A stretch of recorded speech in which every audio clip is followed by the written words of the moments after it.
खलीकुर रहमान जी, भ्रष्टाचार के खिलाफ और परिवारवाद के खिलाफ बीजेपी की लड़ाई यूं ही जारी रहेगी। पीएम बार बार अपने बयानों में भी ये दोहरा रहे हैं और लगातार बीजेपी के तमाम नेता ये दोहरा रहे हैं कि विपक्ष चाहे कितना भी एकजुट क्यों ना हो जाए, ये चोट तो हम करते रहेंगे। मैं सबसे पहले जितने मेरे पैनलिस्ट हैं मैं उन सबको नमस्कार कहना चाहता हूं। और आज प्रधानमंत्री जी हमारे यहाँ हैदराबाद थे और उनका भाषण मैंने भी सुना है।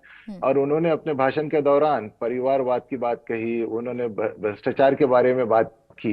मैं ये कहना चाहता हूं कि सबसे पहले भाजपा को अपने अंदर देखना चाहिए कि उनके सांसद में जितने अभी एमपीज बैठे हैं अभी पार्लियामेंट में, उसमें से अगर आप देखेंगे तो 78 से ज्यादा एमपीज जो है वो परिवारवाद में आते हैं, या तो किसी का बेटे होते हैं या किसी का भाई है।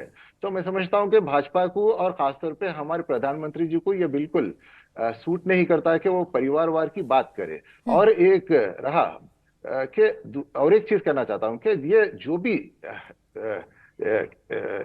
सांसद जो चुन के आते हैं या एमएलए जो चुन के आते हैं, ये जनता उनको चुनती है, उनका काम देख के चुनती है। तो ये हमारे यहाँ जो है एक डेमोक्रेटिक प्रोसेस है और इलेक्टोरल प्रोसेस है। तो ये मैं समझता हूँ कि अगर किसी का बेटा, किसी का भाई, किसी की पत्नी या किसी के पिता अगर सांसद बनते हैं या विधायक बनते हैं या मंत्री बनते हैं, ये जनता निर्णय लेती है इसका। ये और रहा करप्शन की बात, भ्रष्टाचार की बात, ये मैं समझता हूं कि ये भी हमारे प्रधानमंत्री जी को सूट नहीं करती, क्योंकि जितने भी अभी मेरे भाजपा के प्रवक्ता, आदरणीय प्रवक्ता ने कहा कि ये पूरे केस जो है पूरे कांग्रेस के जमाने में शुरू हुए थे, मैं मानता हूं। मगर जिन जिन लोगों ने कांग्रेस के जमाने में ये केस शुरू किए थे और जो जो लोग इन्वॉल्व थे भ्रष्टाचार में, कांग्रेस की सरकार जाने के बाद 2014 में जब भाजपा की सरकार बनी, उसके बाद उन्हीं लोगों ने भाजपा जब ज्वाइन की तो वो बिल्कुल गंगा जल नहा लिए। और आज उनके खिलाफ ना कोई ईडी का केस है, ना कोई सीबीआई का केस है।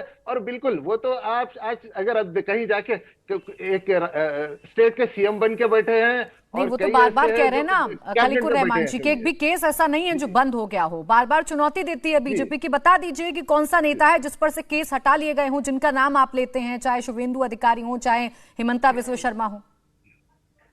नहीं, देखिए, केस बंद ना हो मगर केस को बिल्कुल कोल्ड स्टोरेज में डाल दिया गया है और उसके ऊपर कोई कार्रवाई नहीं हो रही है। तो यही तो समझिए। और दूसरी चीज ये है कि भाजपा जो है कभी भी डेवलपमेंट के इशू पे बात करना नहीं चाहती, क्योंकि उन्होंने 2014 में जो वादे किए थे जो चुनाव में, वो एक वादा भी उन्होंने अभी तक 9 साल का ऊपर हो चुका है, एक वादा भी उन्होंने पूरा नहीं किया। खलीकुर रहमान जी, ये जिम्मेदारी विपक्ष की भी है ना कि सरकार को उन मुद्दों पर खींच कर लेकर आए। आप लोग चर्चा कर रहे हैं लोकतंत्र की हत्या हो गई, आप लोग चर्चा कर रहे हैं अडानी को लेकर, लेकिन आप लोगों ने एक बार भी प्रश्न पूछा कि महंगाई इतनी क्यों बढ़ रही है, बेरोजगारी इतनी क्यों बढ़ रही है, आपने जो वादे किए थे उनका क्या हुआ?